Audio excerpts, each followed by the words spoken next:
Woo. Okay. Woo! Teamwork makes the dream work, baby.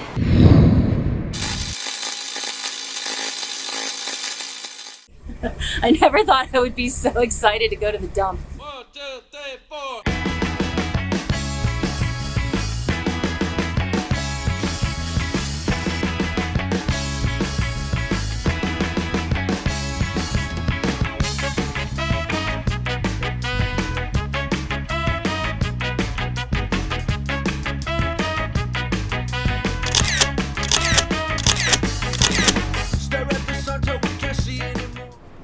Now that we finally have all of that crap out of our way, we can finally get to work on removing the ceiling panels and also starting to prep the floor. We actually have been working on the ceiling a little bit over the last couple of weeks.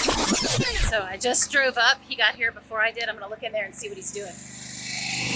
Hey, oh, holy shit. Wow. Oh, you've done a lot of work, babe. Wow, holy crap, good job. Thank you. I brought you lunch. Oh, cool. What'd you get? A sandwich from Publix. Oh, nice.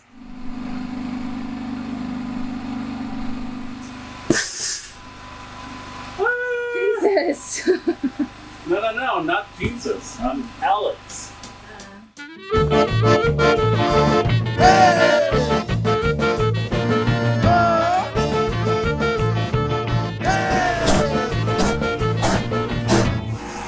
The last thing we're going to try today is to see what we can do about these rivets up here, see how easily they're going to come out using the method that we hope is going to work, that we actually learned from another YouTube channel.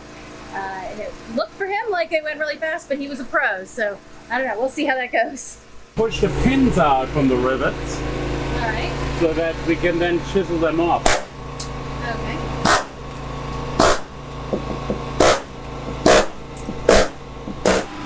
Get around it, get behind it. Okay. Looks fun. Get those rivets out. Get them bitches out. Give them a little reach around. The courtesy of a reach around. Okay, let's see here.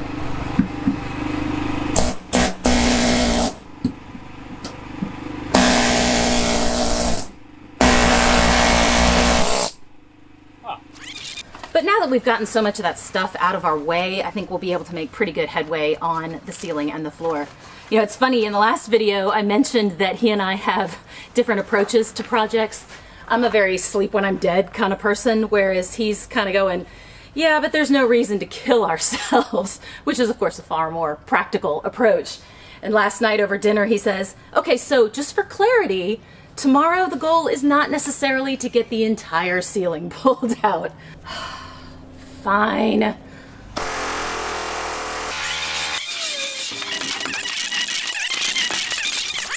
So we're fast forwarding to day 3 of the ceiling extravaganza. These ceiling panels are proving to be a lot more challenging to pull out than the seats were. We tried several different methods to do this to see which one is going to work the best for us. The first thing you have to do to get these rivets out is to knock the pegs of the rivets out using either a punch, like an air tool punch, or just a handheld punch with a hammer. Either method is actually pretty simple, pretty straightforward. Then to get the ceiling panels out, you have to actually cut off the head of the rivet. And there's a few different ways you can do this. We were hoping that using an air hammer to kind of just chisel it out from behind was going to work.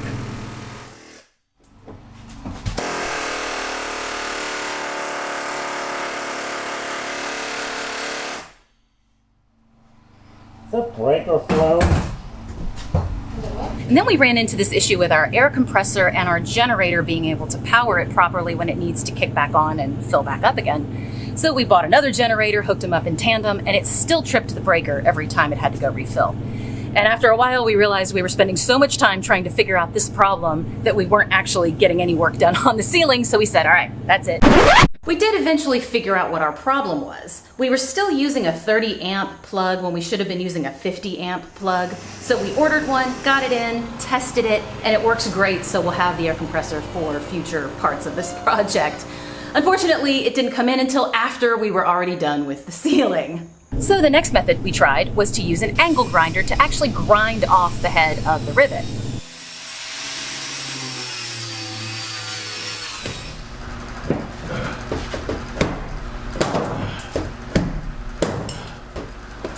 Well, I mean, it's an okay way to do it, I guess.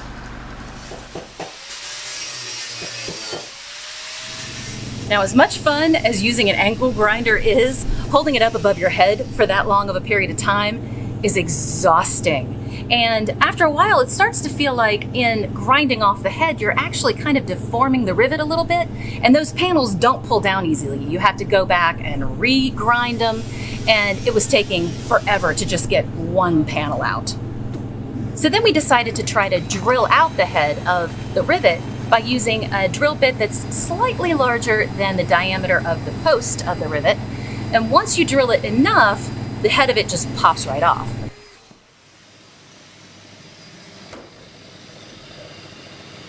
And then the panel will just pop right off really easily.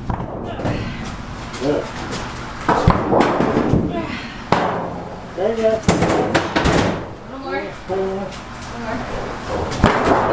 It is still pretty exhausting to have your arms up over your head like that for that long, but this seemed to be a lot cleaner and easier way to get them out, and so I think that's the method we're going to keep going with.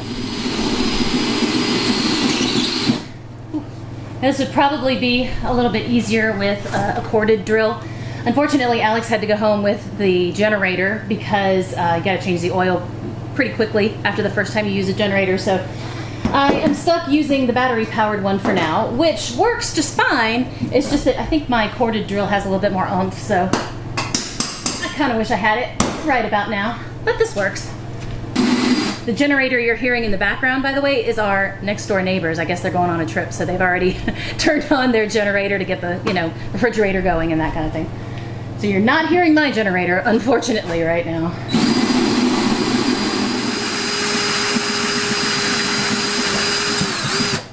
Once it starts to spin like that, the reason we've got this little shim up here, or this little chisel, is you can poke this in here, which just kind of puts a little bit more tension on the rivet, and it'll keep it from spinning so you can keep drilling it. Ah, see? Popped right out. Ooh. All right. Keep it coming, baby. Oh yeah, I love it.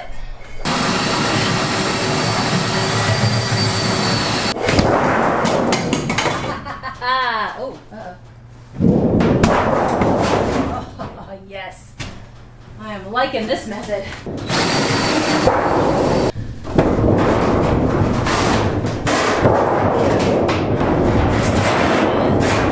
Anybody ever see the movie Final Destination? Feels like a Final Destination moment right about now. This thing's gonna come down and chop my head off.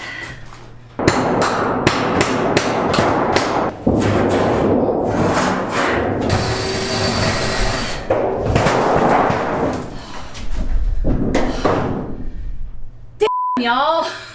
Now what do I do? This sheet probably weighs a good, I don't know, 30 pounds, 40 pounds maybe. It's heavy. And of course, the man shows up right at the end. Not his fault though. He's laughing at me. 1, 2, 3, 4. 44. 44 rivets. Each of those. Well, each string anyway. Whew, a lot. Okay, get out of the way before your neck breaks. Hang on, back up. Yeah. Go. Ready? Yeah. This is it. Despite the hardship, we have completed our goal for today. Now, another thing that we've been doing is trying to prep the floor for getting some sort of a rust proofer on this before we start putting in any new flooring. And the old subfloor had kind of gotten so wet and rotted that some of it had kind of petrified to the metal in some areas. And you can get a lot of that off with a scraper, but then you also have to sand it off as well. And that is that's a rough experience.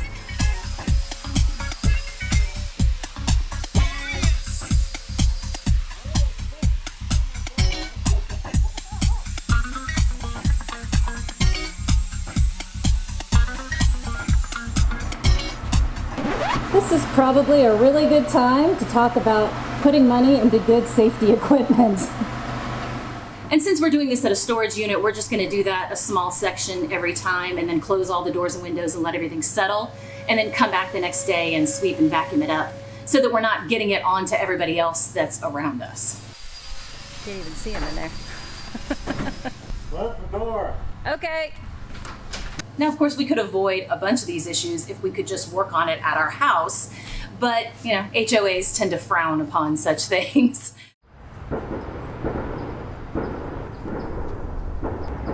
You've been listening to Gunshot Serenade by the County Sheriff's Department. Today is day 4 of removing the ceiling, and I'm really hoping that today will be our final day on this. We only have about 2 more strips of rivets to pull out in order to get the rest of the ceiling panels down. So I'm hoping it'll be done today. Each day that we've come out to work on the ceiling, we've really only been out here for maybe 3 or 4 hours at a time. So we've been having to break it up quite a lot because you just can't hold a power tool up above your head and put pressure on it indefinitely. You really do kind of burn out within a few hours. So for us, breaking it up into multiple days has really helped a lot to get it just done, and just know going into it that it's not going to be all done in one day actually has helped a lot. So I am hopeful though today that we'll be able to get the rest of this out and we can be done.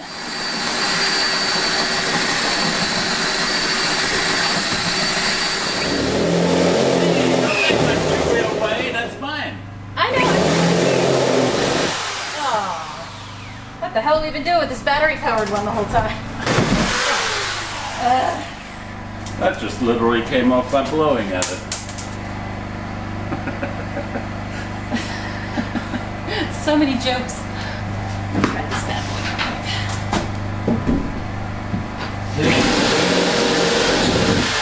So much better. So much better. Why do guys always get the good toys? Not fair. This is a very good toy. It's a great toy. Always, it's never good enough. Never good enough.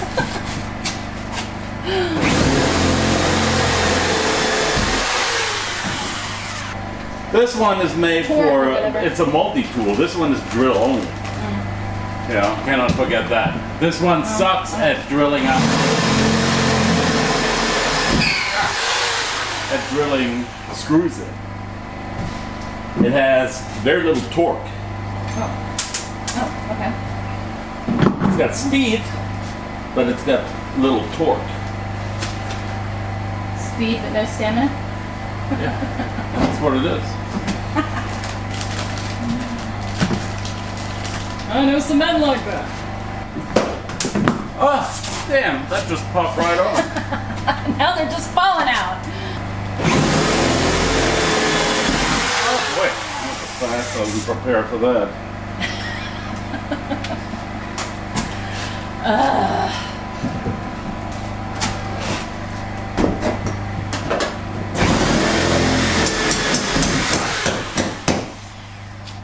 Literally, when you in the timer. I know. I'm like, What have you been doing the whole time?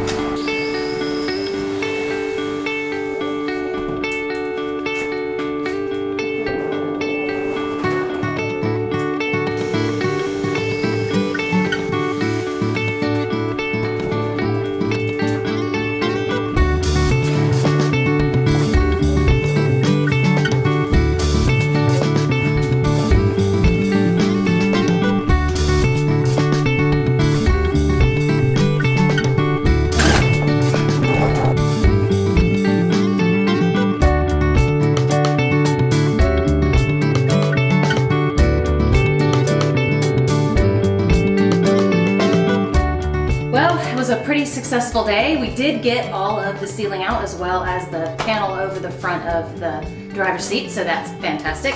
We decided to put the floor on hold for a little while and maybe start doing the walls instead, and also take out the whole front section with the driver's seat and the whole dash, so we can really get all that out of there and do all of the floor in one big piece.